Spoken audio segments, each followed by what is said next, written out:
Hello viewers, எல்லாருக்கும் வணக்கம். நம்ம இந்த வீடியோவில் 16th February 2024 மார்க்கெட் அப்டேட் பார்க்கலாம். அப்புறம் ஸ்டாக்ஸ் விப்ரோ, மஹேந்திரன் மஹேந்திரா, எஸ்பிஐ லைஃப் இன்சூரன்ஸ் இதெல்லாம் இதுக்காக ரேலி ஆச்சுது. SBI, ONGC, power grid corp இதெல்லாம் இதுக்காக விழுந்துச்சு.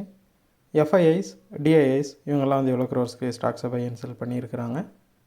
யூஎஸ் மார்க்கெட் இதுக்காக விழுந்துச்சு, கோல்டு இதுக்காக ரேலி ஆச்சுது. இது எல்லாத்தையும் நம்ம இந்த வீடியோவில் பார்க்கலாம். ஃபஸ்ட் வந்து மார்க்கெட் அப்டேட்டை பார்த்துடலாம். அதுக்கு முன்னாடி நீங்கள் இன்னும் இந்த சேனலை சப்ஸ்கிரைப் பண்ணாமல் இருந்தால் மறக்காமல் சப்ஸ்கிரைப் பண்ணுங்கள். நிஃப்டி பார்த்திங்கன்னா ஒரு 129 பாயிண்ட்ஸ் வந்து ரேலி ஆச்சுது.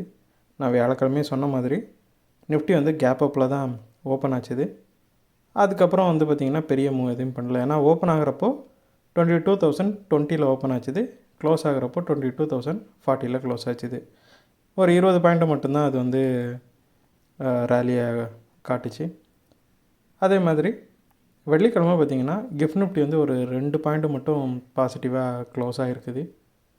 ஸோ இது எதை இண்டிகேட் பண்ணுதுன்னா மார்க்கெட் வந்து எந்த ஒரு டெசிஷனும் எடுக்க முடியாத மாதிரி இருக்குது.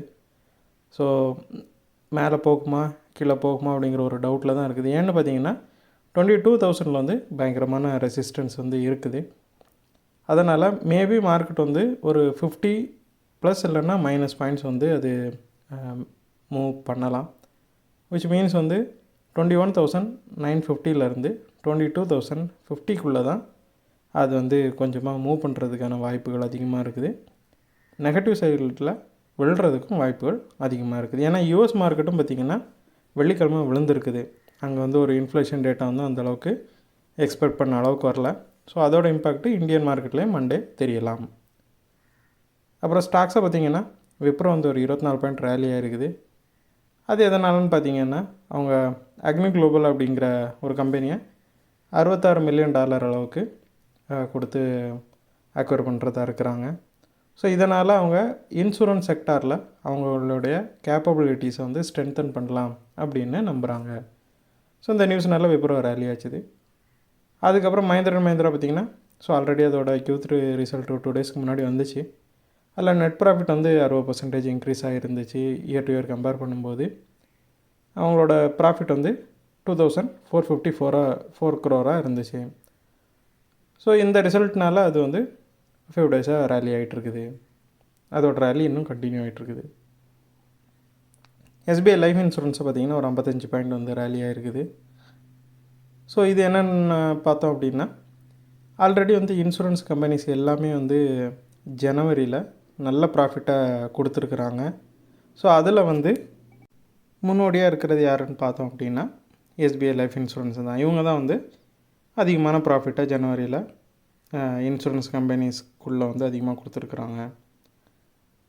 அது மட்டும் இல்லாமல் டெக்னிக்கலாகவும் பார்த்தோம் அப்படின்னா லாஸ்ட் 2 நாளாகவே இது வந்து ஹையர் லோஸை தான் வந்து மேக் பண்ணிச்சு.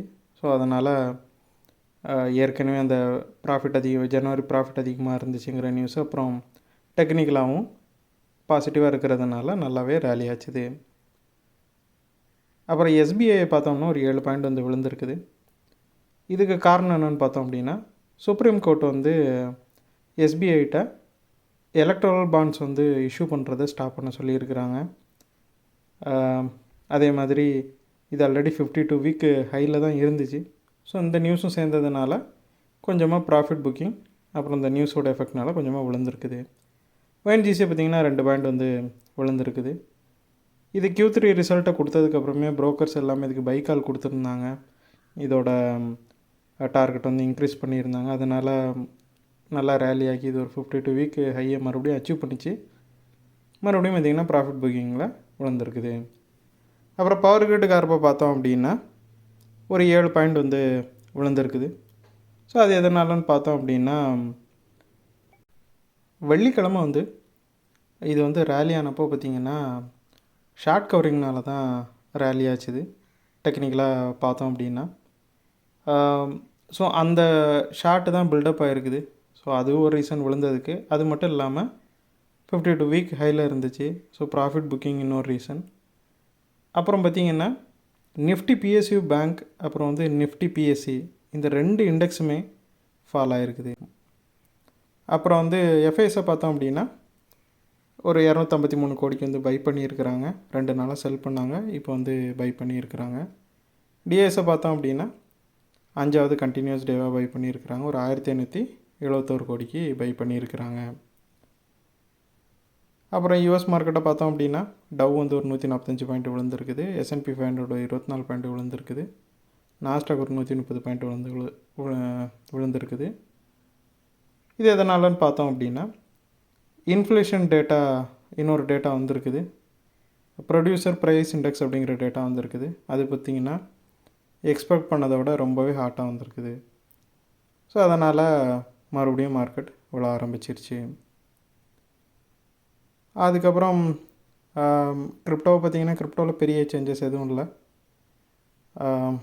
அதே பொசிஷனில் தான் அது கிரிப்டோ ரிமைனாக இருக்குது. அதே மாதிரி கரன்சிஸும் பார்த்திங்கன்னா அகென்ஸ்ட் இந்தியன் ருப்பி பெரிய சேஞ்ச் எதையும் மேக் பண்ணலை. க்ரூடுமே வந்து ஸ்லைட்டாக ஒரு அப்போ மட்டும் கொடுத்துச்சு, பெரிய சேஞ்ச் எதையும் கொடுக்கல. கோல்டு பார்த்திங்கன்னா ஒரு 10 பாயிண்ட் வந்து ரேலியாக இருக்குது. 2025 இருக்குது. இது எதனாலன்னு பார்த்தோம் அப்படின்னா அந்த புவர் யூஎஸ் ரீட்டைல் டேட்டா வந்துச்சு இல்லை. யூஎஸ் ரீட்டைல் டேட்டா வந்து ரொம்ப புவராக இருந்ததுனால அது வந்து கண்டிப்பாக ஜிடிபியை வந்து பாதிக்கும் அப்படின்ட்டு மார்க்கெட்டில் வந்து பரவலாக நம்பப்பட்டுச்சு. ஸோ அப்படி ஜிடிபி வந்து பாதிக்கிறப்போ அது வந்து யூஎஸ் டாலரை பாதிச்சிச்சு. யூஎஸ் டாலர் பாதித்ததுனால கோல்டுக்கு அது வந்து ரொம்ப பாசிட்டிவாக பார்க்கப்படுது. ஸோ இதனால் கோல்டு வந்து கொஞ்சமாக ரேலியாக இருக்குது.